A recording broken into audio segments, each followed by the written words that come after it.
At 3 a.m., Jack wakes up to the sound of drawers slamming. His wife, Kate, with whom he has lived for 8 years, is frantically packing her bags, as if fleeing the scene of a crime. "Where are you going?" he asks, her eyes burning with a mixture of guilt and defiance.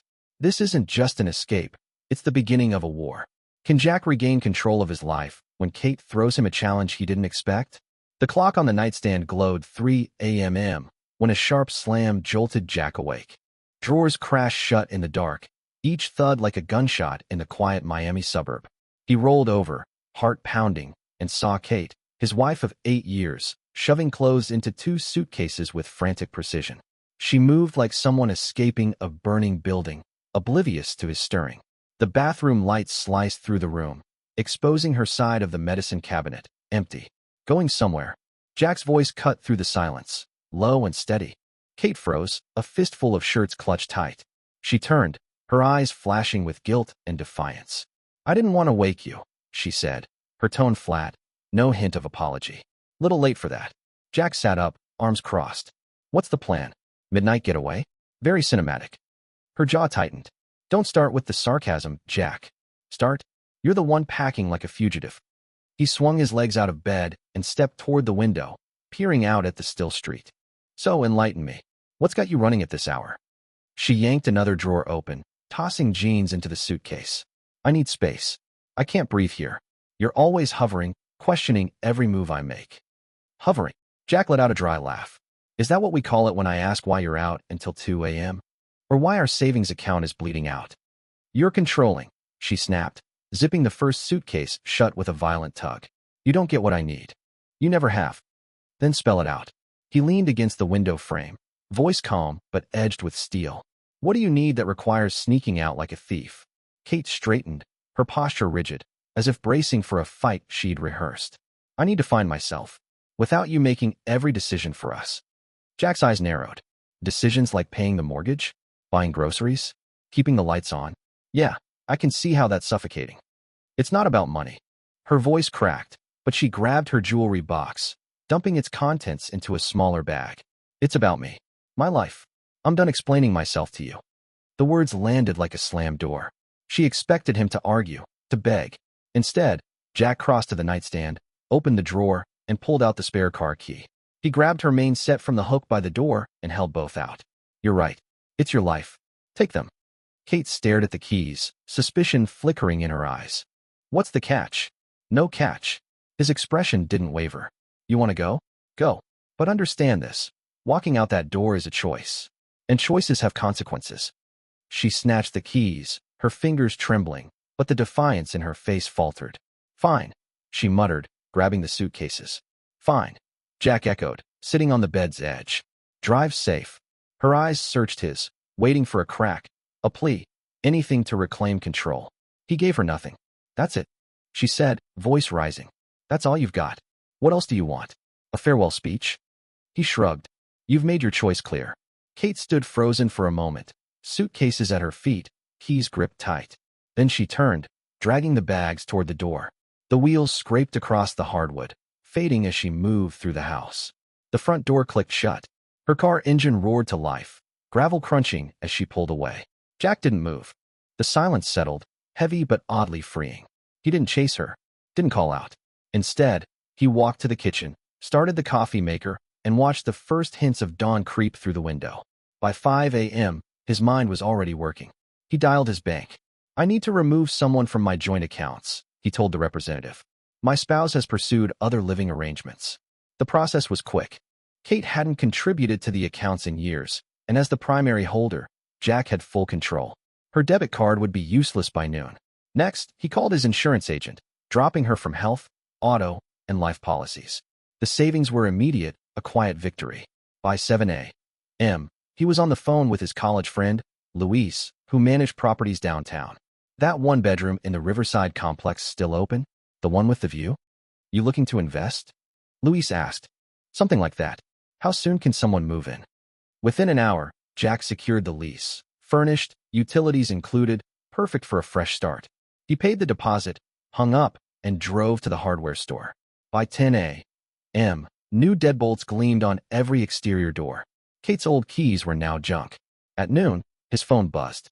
A text from Kate. My card's not working. What did you do? Jack typed back. Nothing. You wanted your life. Figure it out. She called twice. He let it go to voicemail. Her messages were a mix of outrage and entitlement, demanding answers. When she called a third time, he answered. What? You can't cut me off like this. That's illegal. It's not. That was my money. You added zero. Want cash? Get a job. It's our joint account, she shouted. Was. Past tense. And before you scream about rights, you abandon the marriage. Legal term, desertion. Look it up. Her silence was deafening. You're being ridiculous, she finally said. I'm being practical. You made your choice. I'm making mine. He hung up, turned off his phone, and felt the weight of 8 years lift slightly. That afternoon, he knocked on his neighbor's door. Sophia, a 32-year-old elementary school teacher, had recently divorced and mentioned her lease was ending soon.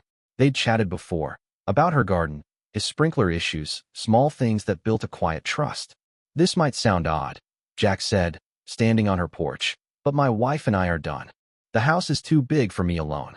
You interested in renting a room? It'd help us both out. Sophia hesitated, then nodded. Let me see the place first. By evening, she was walking through the house, her eyes lighting up at the spacious kitchen and private bathroom attached to the spare room. It's perfect, she said. You're sure about this? What if she comes back? She made her choice. I'm making mine. Jack's voice was firm. You'd have privacy, and I'd have someone who doesn't treat this place like a hotel.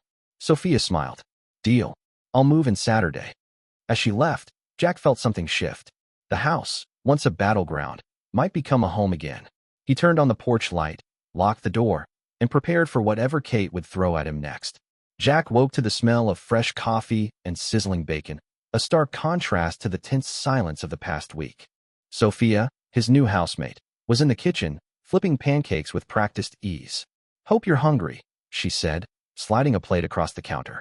I always cook too much. First real breakfast in years, Jack replied, taking a seat. Kate wasn't big on mornings. Sophia raised an eyebrow but didn't pry. They ate in easy silence, the kind that didn't demand filler conversation. She left for work, her teacher's bag slung over her shoulder, promising to tackle the overgrown garden later. Jack watched her car pull away, feeling a flicker of normalcy he hadn't known in ages. His phone buzzed at noon. Kate's name flashed on the screen. I'm coming by tonight. We need to talk. Jack typed back. No, you're not. We've talked enough. Her reply was instant. It's my house too. You can't keep me out. He didn't respond, instead calling his lawyer, Elena, who'd handled a friend's divorce last year. Kate's threatening to show up. Says it's her house. Elena's voice was crisp. She abandoned the marriage. Jack, the house is in your name, your mortgage, your income. She has no claim unless she can prove contribution, which she can't. Change the locks. Done. Good. If she escalates, document everything. Texts, calls, voicemails. It strengthens your case. Jack hung up, reassured but braced. Kate didn't bluff, she acted. By 6 p.m., headlights swept across the living room window. The doorbell rang, followed by sharp knocks. Sophia, watering the roses outside, glanced at Jack. Want me to head inside? No, he said firmly. This is your home now. Stay? Kate's voice pierced through the door. Open up, Jack. I know you're in there. He approached, but didn't unlock it.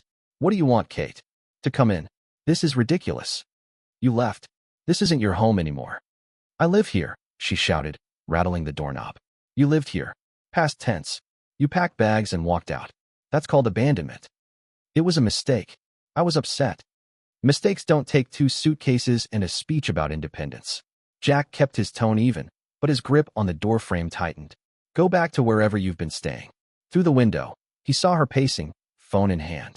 I'm calling the police. Go ahead. Tell them you're trying to enter a house you don't pay for, with no legal claim. They'll love that.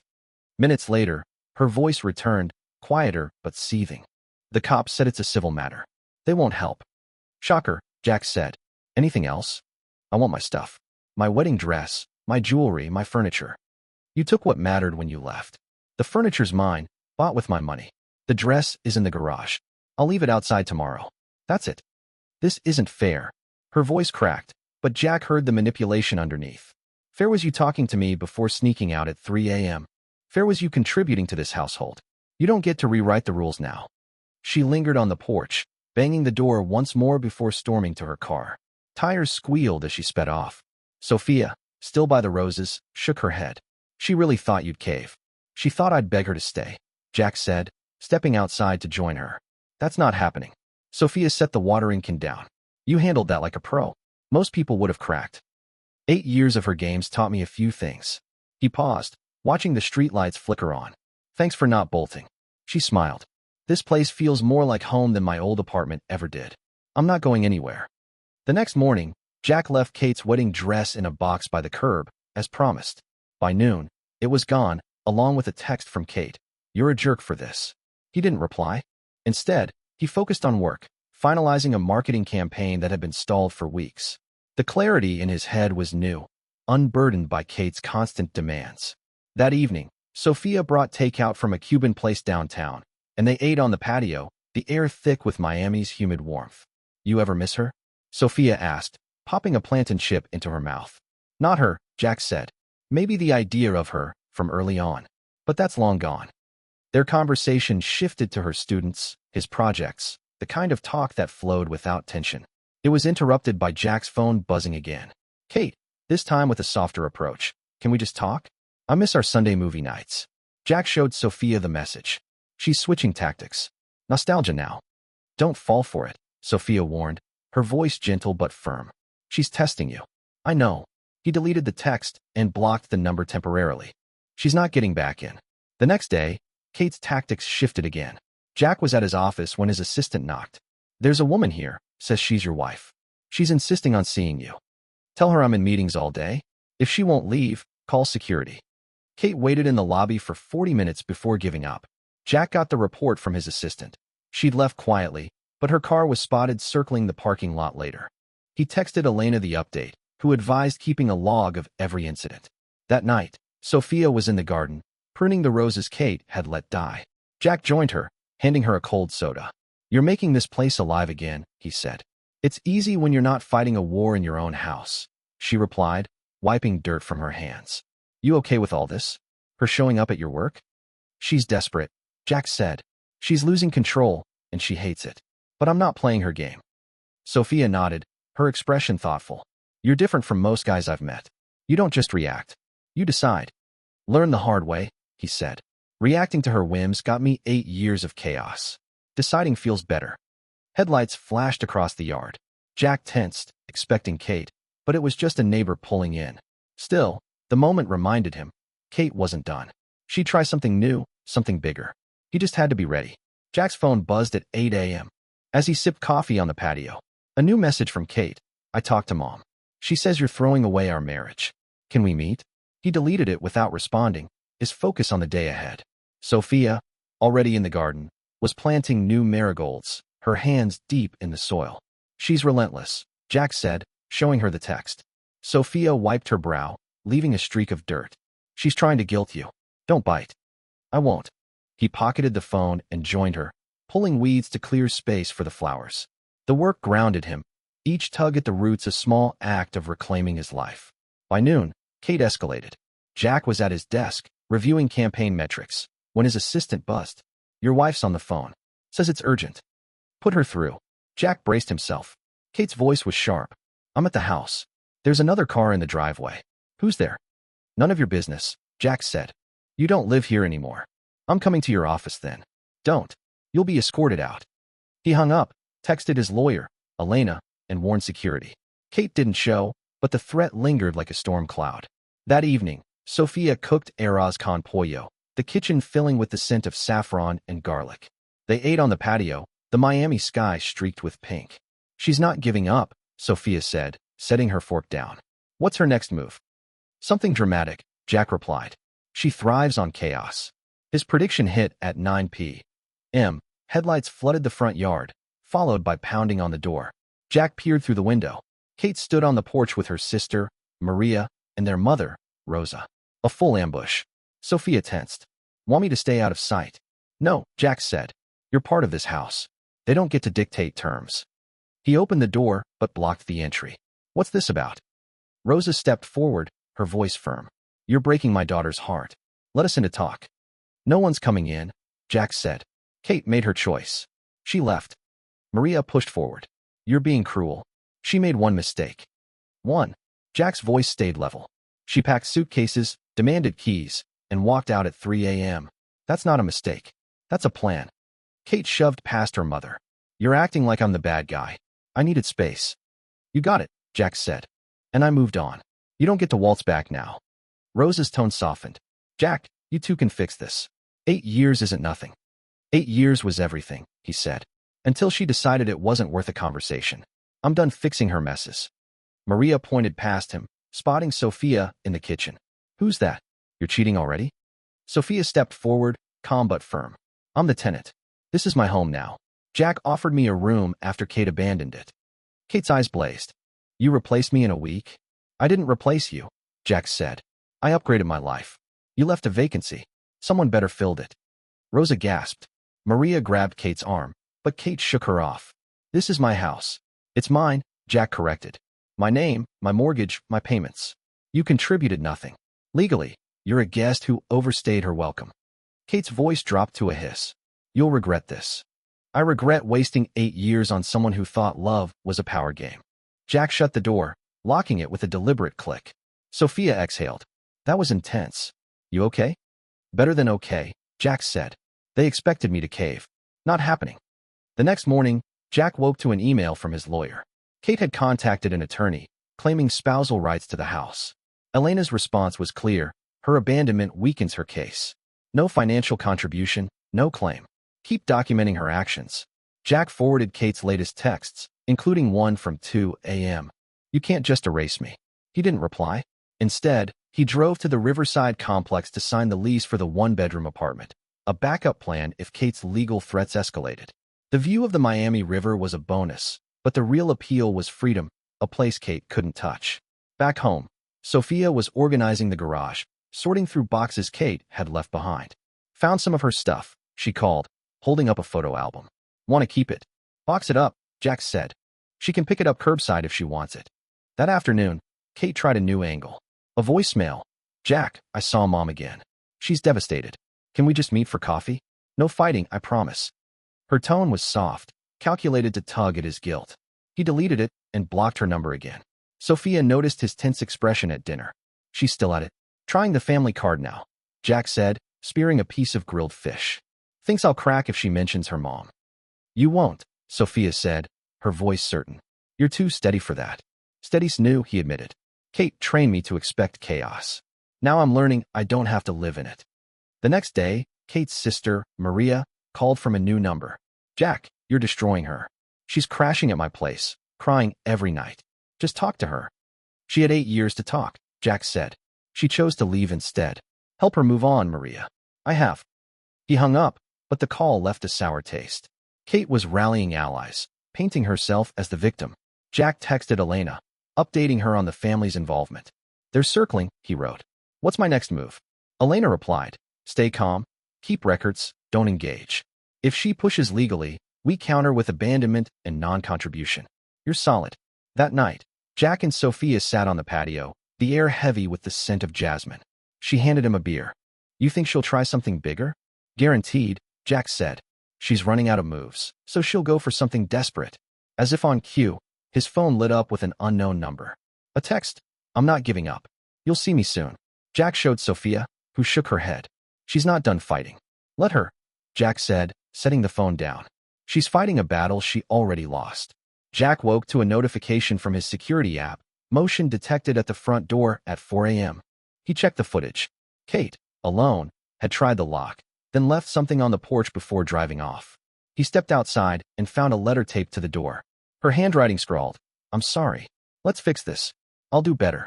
He crumpled it and tossed it into the trash, his resolve unshaken. Sophia joined him in the kitchen, pouring coffee.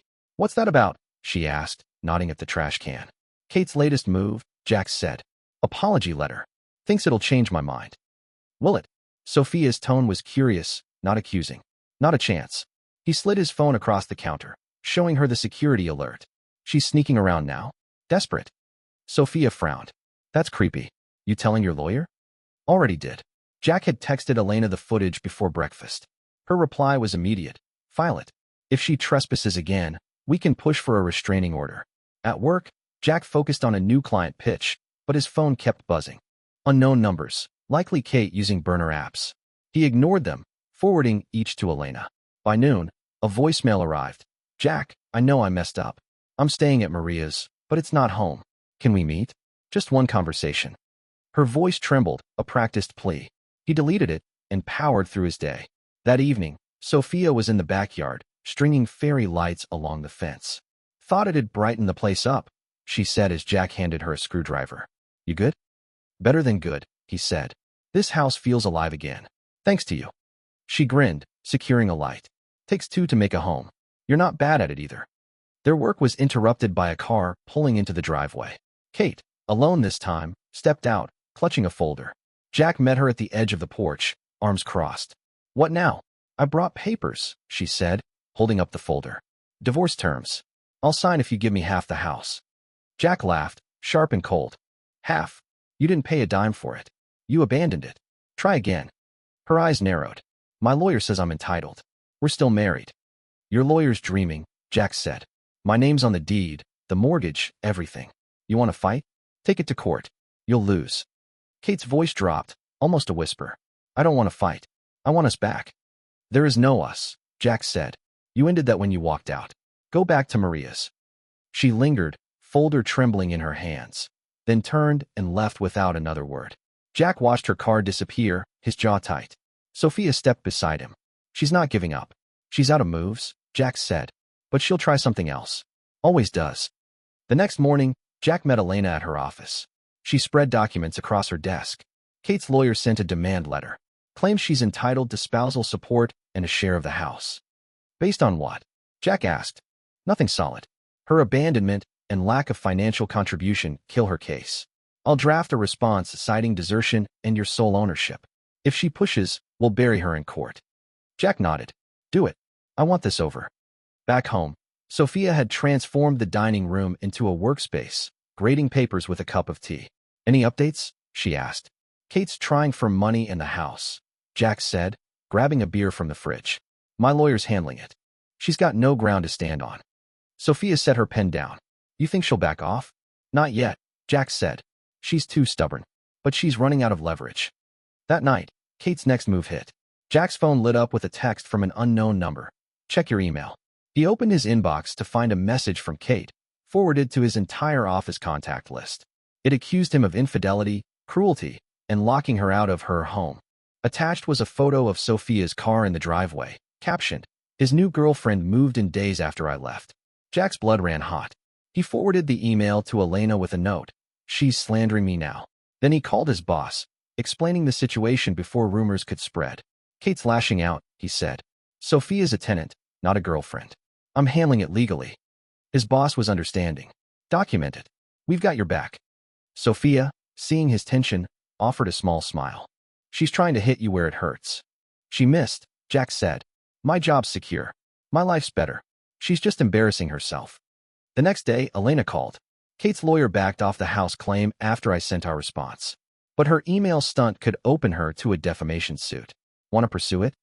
"Not yet," Jack said. "Let's see how far she goes." That evening, Jack and Sophia cooked together, making empanadas from her mother's recipe. The kitchen buzzed with laughter, a stark contrast to Kate's chaos.